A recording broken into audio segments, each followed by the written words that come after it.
আমার মুসলমান বন্ধুগণ, এই দুনিয়ার জমিনে আমরা সব সময় পেরেশান হয়ে থাকি। আল্লাহ তাআলার কাছে আমরা অনেক কিছু চাই আল্লাহ তাআলার কাছে, কিন্তু আমরা অনেক সময় পাই না। কোনো সময় দেখা যায় আমরা পাই, যদি আমরা পেয়ে যাই তাহলে তো খুশি হই, শুকরিয়া আদায় করি।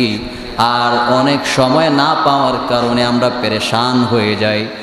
অনেক মানুষ তো তার মনের আশা পূর্ণ করার জন্যে, চাহিদা কামনা বাসনা পূর্ণ করার জন্যে অনেক মানুষে অনেক ভণ্ড মাজার পূজারীদের কাছে যায়।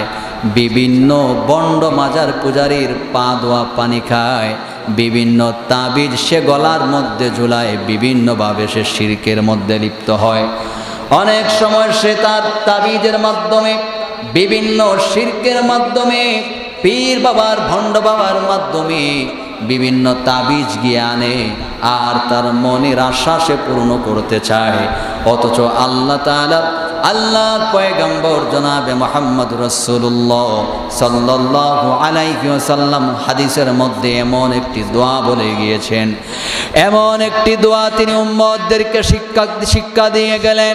যেই দোয়া যদি আমরা পাঠ করি, যেই দোয়া যদি মনোযোগের সহিত যদি আমরা পড়তে পারি, নামাজের পরে যদি এই দোয়া যদি পড়ে কেউ যদি আল্লাহ তাআলার কাছে কিছু চায়, তাহলে মহান আল্লাহ তাআলা ওই বান্দাকে খালি হাতে ফিরাইয়া দেন না। এমন একটা দোয়া, যেই দোয়া পড়ে কেউ যদি আল্লাহর কাছে কিছু চায়, আল্লাহকে যদি বলে, আল্লাহর কাছে কিছু যদি প্রার্থনা করে দোয়াটা পড়ে, তাহলে আল্লাহ তাআলা তাকে খালি হাতে কখনো ফিরাইয়া দেন না। আল্লাহর রাসূল এটা আমাদেরকে শিক্ষা দিয়ে গিয়েছেন এই দোয়াটি। আমার মুসলমান বন্ধুগণ, কোন দোয়া আল্লাহর পয়গম্বর আমাদেরকে শিক্ষা দিলেন? আল্লাহর পয়গম্বর জনাবে মুহাম্মদ রাসূলুল্লাহ সাল্লাল্লাহু আলাইহি ওয়াসাল্লাম যেই দোয়াটি শিখায় গেলেন, আল্লাহর পয়গম্বরের সাহাবী হযরত আনাস রাদিয়াল্লাহু আনহু বলছেন, আমি একদিন আল্লাহর রাসূলের পাশে বসা ছিলাম, আল্লাহর রাসূলের সঙ্গে আমি একদিন বসা ছিলাম।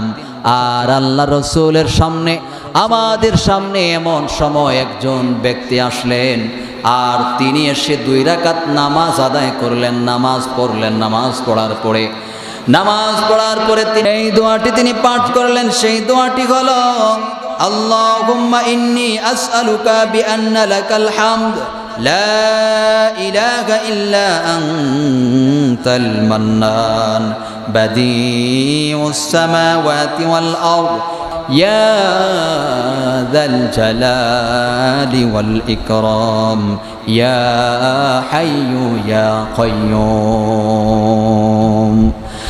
আমার মুসলমান বন্ধুগণ, এই দোয়াটি আল্লাহর পয়গম্বরের সামনে পাঠ করার পরে আল্লাহর পয়গম্বর এবার সাহাবী আনাস রাদিয়াল্লাহু তাআলা আনহুকে বললেন যে, ও সাহাবী শোনো, জানোনি ওই ব্যক্তি এবার কি পাঠ করেছে?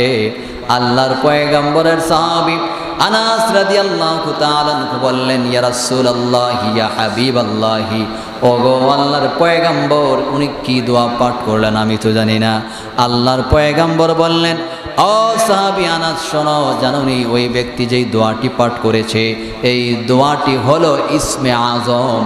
আর এই ইসমে আজম যে ব্যক্তি এই দোয়াটি পাঠ করে মহান আল্লাহ তাআলার কাছে ইসমে আজম, এই গুরুত্বপূর্ণ সম্মানী এই নামগুলো পাঠ করে আল্লাহ তাআলার কাছে যা কিছু চাওয়া হবে, মহান আল্লাহ তাআলা তা কিছু দিয়ে দেয়।